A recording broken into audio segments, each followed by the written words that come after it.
I'm James Dixon. I'm a practicing San Francisco architect, and today we're going to take an architectural walking tour of San Francisco.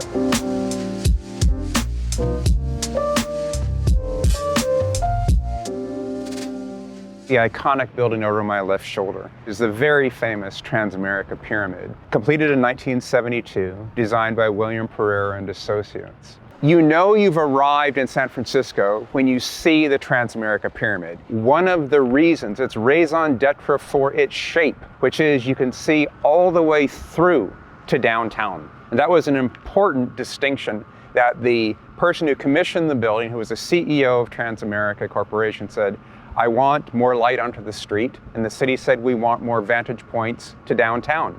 So that shape reconciles those two desires to a remarkable degree. And you'll see at either side of the pyramid shape, there are two concrete shafts. One is the elevator core, the other is a stairway shaft with the smoke shaft. That's the reason for those. But they work very well with the pyramid shape. The building terminates the long axis of Columbus. Columbus goes all the way from Fisherman's Wharf through North Beach, the Italian area, through Chinatown, into the financial district. As an architectural quibble, the way the building meets the sky was given much more attention than the way the building meets the street. You'll see how they had to resolve the inclined face of the building with windows that don't want to be inclined. No one wants to feel like the building's falling on them. So the way they resolved that was with a series of concrete forms, and the window frames are offset from one another with the one above it, so that when the building horizontally meets the inclined edge, that isn't ever a sliver. It's always a full window. Both the Transamerica Pyramid and the B of A, a former B of A World Headquarters building, are in the valleys. So this is what led to the fear of, we're going to have these tall things at the bottom of valleys. It just creates this homogeneity of viewpoint. Now we're standing in front of the Hallidie building, completed in 1917 by the architect Willis Polk. The building is named for Andrew Hallidie, who is the inventor of the cable car system here in San Francisco. So he was a mining engineer who was brought over from Scotland to say, how do we get the ore out of the mines? So he developed these very Harry Potter-esque carts on rails. That same idea was then used for the cable car system that is now a National Registered Historic Landmark. What you'll notice is that the facade is entirely glass. There is a metal armature that supports the glass, and then the metal armature goes back to be attached to the structural skeleton.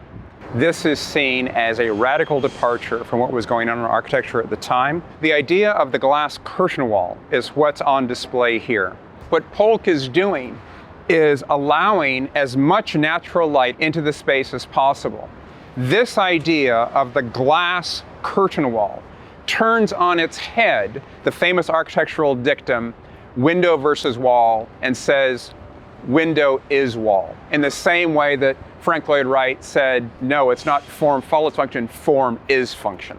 So the idea of that curtain of glass suspended over a public sidewalk on an armature you're just kind of inventing was so gutsy. This had been done in Germany before by Walter Gropius, but this is again the first or the second time in America this had been done. But the idea of the Mad Men era, when everything was a glass-clad skyscraper, is exactly the progeny of this idea. Welcome to the incredibly beautiful Pacific Telephone and Telegraph Building. This is the first modern skyscraper in San Francisco. This was done in 1925. So the way the building meets the street is with an elbow-high level of Sierra Nevada granite, and above that is terracotta. This is a steel frame building. I have to have it fireproofed. So the way you do that, or the way they did it, was with terracotta around the steel skeleton. And the terracotta does a very good job of matching the original Sierra Nevada granite. If you look at just above the entryway, there is the beautiful bell system bell. And then even at each of the spandrel panels at the lower floor, there's a series of bells that hang down post-World War I. The idea of this new world view, this new architecture, was a rejection of any type of a European past. Europe had nearly destroyed the entire world. Flügger loved the idea of the Mayan world and the Chinese world as the major influences of San Francisco architecture. This building behind me is 555 California, formerly the world headquarters of the Bank of America building. By using crystalline forms in each of the bays, it achieves this geometric purity going from the street to the sky. And the geometric purity is maintained uninterrupted until each of those individual bays end at varying heights on the facade. Then there is a unified crown that is very clearly faceted at each side as it wraps and forms the top or the hat to the building. And this building is one of the two that were seen as the start of the Manhattanization of San Francisco. As much as this building is loved, it also was feared as making these canyons downtown like Manhattan. So this talks a lot about the history of the era and how we are housing modern corporate America in these monuments to capitalism.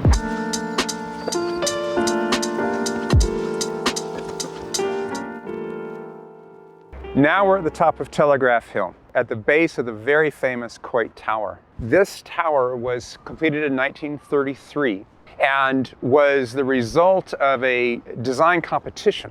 It actually exceeded the height ordinance of the time, but because it was so beautiful, the Board of Supervisors, they also said, you know what, we're going to pass a new zoning law so no one can build anything tall near this building. From this vantage point, from the base of Coit Tower, you can see the entire panorama of San Francisco. The way this building meets the sky with this filigree of architectural bravado, the building itself can be seen as an abstracted fire nozzle. The designer said that's not the case at all. It is simply its own idea.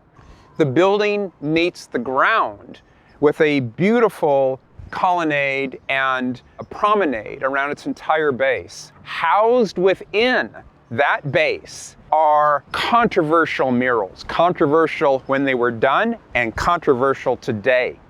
It was done as part of the Depression era Works Progress Association. There was a hammer and sickle in one of the murals, and it was seen as so controversial, at odds with American values, that they padlocked the building and had them paint over the hammer and sickle. Then, once it was painted over, then they took the padlock off. But still in those murals, still seen, are people in the murals reaching for Das Kapital in the library, browsing the workers' daily magazines in the magazine racks.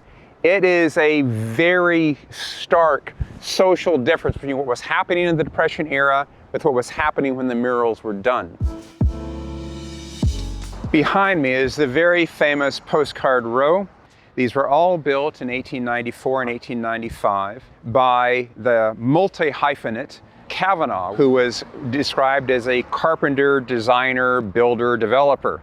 You pick the noun. So all these are Queen Anne in style. The defining characteristic of Queen Anne is the roof form goes all the way through from front to back. You don't have the false fronts that you would have in Italianate or in stick style.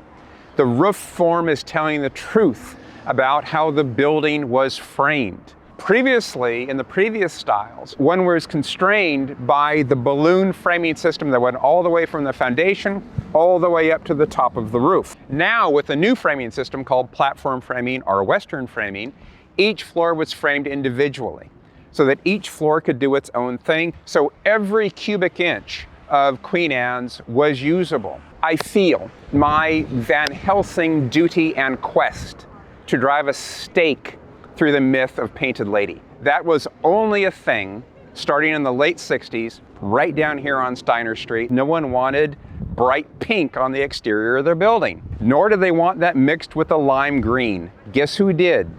Hippies were fine with that. That was the cheapest possible paint. Those were the cheapest buildings to rent. And the hippies said, no, we're fine with low rents, and we're gonna paint them the way our psychedelic dreams are.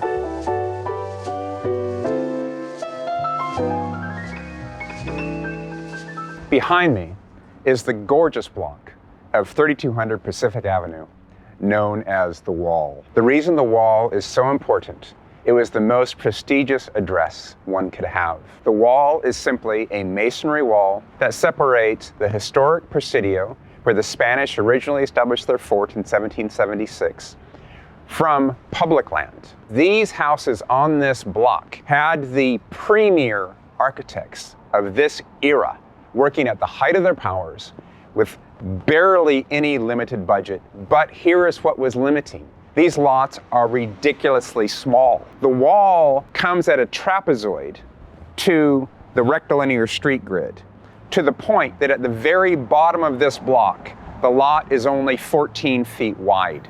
Then it comes to a point. So that's a tough architectural challenge to meet. They were up for the challenge. The building immediately right here is 3232 Pacific, done by the God Almighty Ernest Coxhead in 1902. This building is an example of first Bay Area style, if not the best example of first Bay Area style, which combines the informality of East Coast shingle style.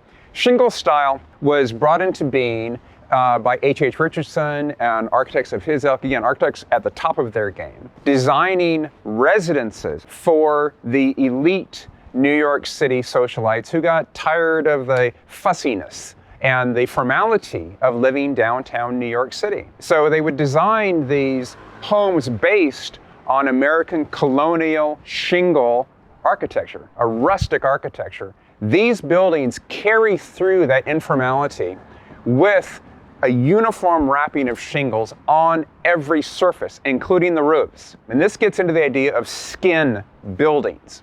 Is once you have a skin, anything that happens in it can be very irregular. You can do irregular window sizes. I can have a casement next to a double hung. I can have a bay window next to an oriel window. Who cares?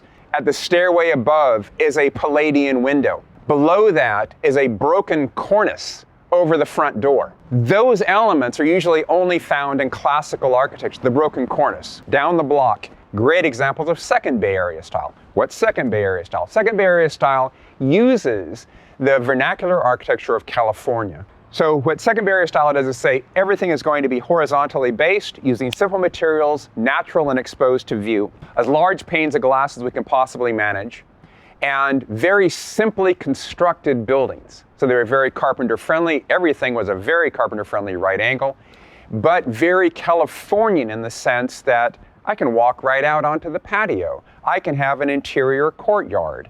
But everything is horizontally based as if it were in some theoretical farmyard. The difference to Third Bay Area style is Third Bay Area style is vertical. It's saying, I am in San Francisco. I am in a city. I have hard limits where my property lines are. So Third Bay Area style, very vertical. Second Bay Area style, very horizontal. First Bay Area style, drop dead gorgeous. This block, going up, going down, going across, every building is chock full of excellent architects doing excellent work.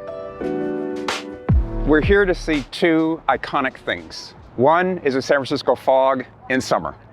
The second is the very famous Golden Gate Bridge. The Golden Gate Bridge was completed in 1937. It was done by two main engineers. The chief engineer was Strauss, and the principal engineer was Ellis. Ellis has been given most of the credit for the bridge's design. Their architect who pulled everything together, including the color, was Irving Morrow. Irving Morrow kept a very Art Deco feel for this bridge, going from the largest elements to the smallest. The largest elements being these immensely tall steel towers that have an inset and repeated parallel faceting that works all the way up and goes to the sky and then is divided 3 times as it marches down. The main thing about the bridge is this incredibly graceful and beautiful 4,200 foot span. The bridge meets the land with concrete abutments to weight the lines down as they go into the earth. The reason that's important is it is a suspension bridge, and it wants to pull those suspension cables right out of the land. But they're anchored into the hillsides on both sides. What Morrow does with the concrete abutments is to give them the same faceting that he used at the towers and elsewhere in the design. Because Art Deco is an unabashedly vertical style, it uses geometric ornament as its cornerstone and as a linking device. So the guardrails are a series of verticals. The reason that's important is just like stroboscopic movies, just like zoetrope movies, your eye quickly removes the vertical and you see what's behind it. The Navy wanted the bridge painted in a striped pattern because of danger to shipping. And Morrow said, we're not doing that. He said, we're using this color I'm gonna call International Orange. So the Golden Gate Bridge is not named for the color International Orange. It is named for the Golden Gate Strait that it bridges.